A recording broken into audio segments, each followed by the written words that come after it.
Halo semuanya, nama aku Litwina Pascarile Sinta dengan NIM 2112413 dari Prodi Pendidikan Keagamaan Katolik. Dan pada hari ini aku akan membuat video untuk menjadi salah satu penilaian dari UAS Pendidikan Kewarganegaraan. Jadi pada hari ini aku akan membahas tentang tema sampah. Sampah, kamu tahu sampah nggak?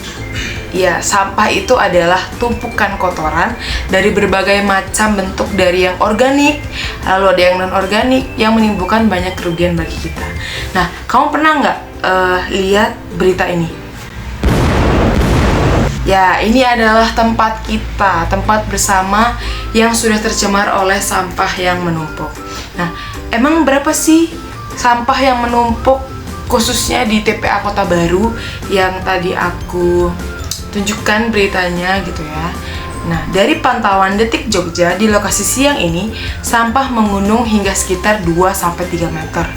Lalu tak hanya itu, gunungan sampah juga membentang ke timur bangunan depo hingga sepanjang kurang lebih 30 meter. Lebarnya itu bahkan sampai menutup separuh badan jalan.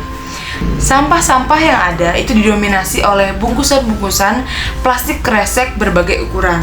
Tak hanya itu, pemandangan yang jorok dan bau dari gunungan tersebut juga sangat menyengat, bahkan sampai tercium di radius puluhan meter. Bahkan teman-teman, di sana itu ada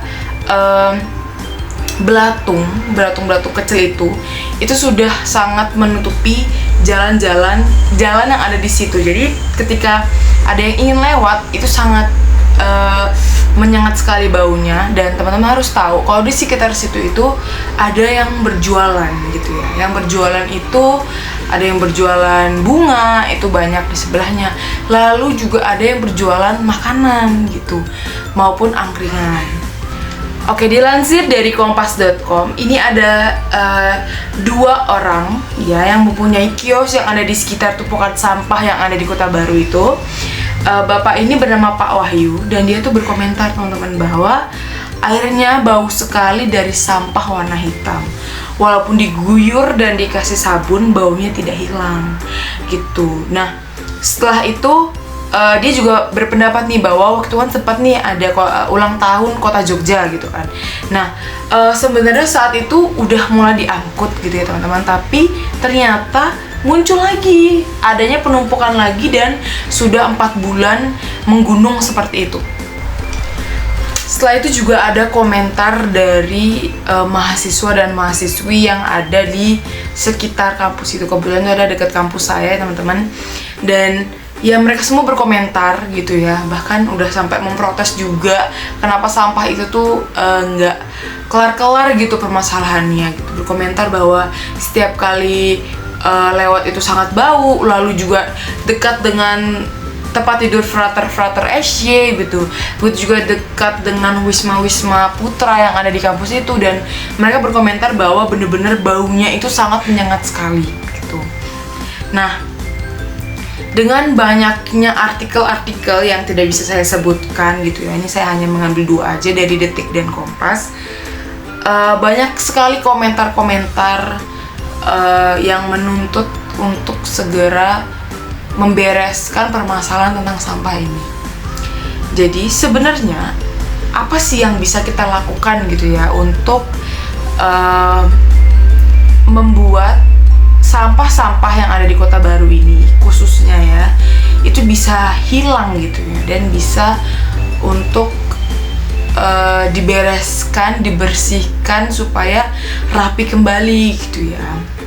Pada dasarnya kita diminta untuk sadar dengan diri kita sendiri. Sadar dalam arti kita tahu bahwa sampah itu adalah hal yang tidak akan pernah hilang di dunia ini gitu ya, karena memang dari dulu kita sudah memakai itu, bahkan banyak kemasan-kemasan juga memakai itu dan segala macamnya gitu, walaupun sampah organik dan sampah non organik gitu. Jadi yang bisa kita lakukan adalah mengurangi apa sih yang bisa kita lakukan? Pertama, ketika belanja kita menggunakan kantong belanja kain atau tote bag atau tas gitu ya. Jadi sebisa mungkin kita mengurangi adanya penggunaan sampah plastik gitu, walaupun terkadang pasti kita suka lupa. Lalu bawa botol minum sendiri. Terkadang cenderungnya orang adalah males mencuci botol gitu ya. Jadi pada akhirnya itu beli air kemasan sekali pakai gitu ya. Jadi kayak botol-botol dengan air mineral, lalu dengan minuman manis dan segala macamnya. Nah, hindari sedotan plastik. Ini sudah ada beberapa toko, tempat minuman, kafe-kafe gitu yang mengurangi sedotan plastik gitu ya. Ada juga yang akhirnya bisa menggunakan stainless sedotan, itu juga bisa, dan ada juga yang menggunakan sedotan kertas gitu. Nah, kita juga diminta untuk bisa mendaur ulang sampah plastik gitu ya, karena seperti yang kita tahu teman-teman, sampah plastik itu kan memang sangat susah untuk terurai gitu ya, bahkan perlu ratusan juta tahun untuk bisa menguraikan itu semua. Dan hal yang bisa kita lakukan adalah dengan memanfaatkan itu kembali, mungkin dengan membuat hiasan-hiasan, lalu mungkin pot untuk tanaman hias, lalu dulu saya pernah buat kayak saset-saset deterjen itu untuk jahit-jahit dan jadi sebuah tas keranjang, itu juga bisa ya teman-teman. Nah, lalu kita juga bisa melakukan dengan membersihkan lingkungan gitu ya. Jadi ketika lihat ada sampah atau apa ya, bisa untuk dibersihkan tuh. Atau semisal teman-teman punya sampah yang mau dibuang tapi nggak di tempat sampah, bisa dulu ditaruh dulu di kantong atau di tasnya.